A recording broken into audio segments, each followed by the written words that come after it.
My dearest child,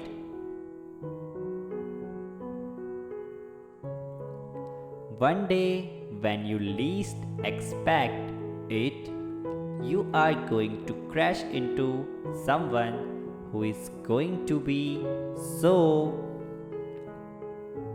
soft and gentle with your heart, and you are going to be so glad you kept it open.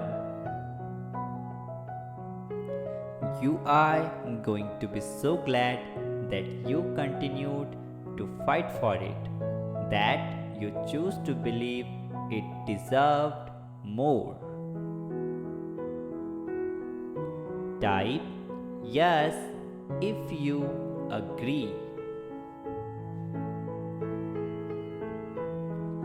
You deserve to be in spaces and relationships that make you happy, that feed your soul and help you grow. You are worthy of connections that are loving, nourishing, kind, and authentic. So before you settle for anything less, remind yourself that the places you visit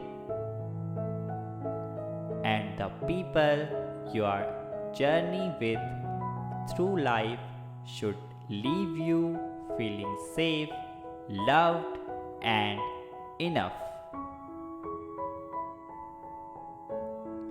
Type yes if you agree with this, and also subscribe the channel. Thank you.